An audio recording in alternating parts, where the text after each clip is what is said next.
সামাজিক পরিষেবা, কোনো রকম সাহায্যের কাজে সব সময় ঝাঁপিয়ে পড়েন।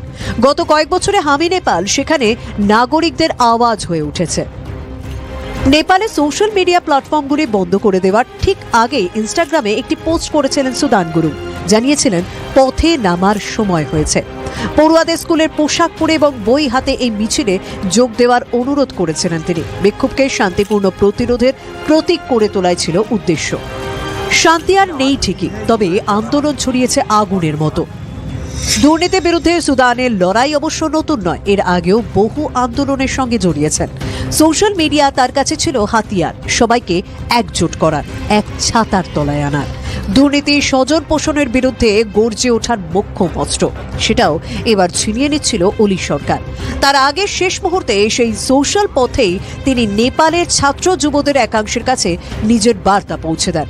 ডাক দিয়েছিলেন গণ আন্দোলনের, যা গণবিদ্রোহের রূপ নিয়েছে। যুব সমাজের মধ্যে অসন্তোষ বাড়তে বাড়তে পাহাড় প্রমাণ হয়ে উঠেছিল। সেটা আজ করেই লড়াইয়ে নামার ডাক দেন সুদান। সরকার বিরোধী বিক্ষোভ, যা দিনের শেষে উল্টে পাল্টে দিল দেশটাকেই। গোটা সরকার আউট, ক্লিন বোল্ড। ক্রিজে এখন দাপিয়ে বেড়াচ্ছে জনতা। বড় অস্থির একটা সময়, তারই কণ্ঠস্বর হয়ে উঠেছেন সুদান গুরুং। লড়াইয়ে প্রতীক তিনি। প্রশ্ন হলো, এবার কি শান্তি ফেরানোর পথটাও সুদান দেখাতে পারে?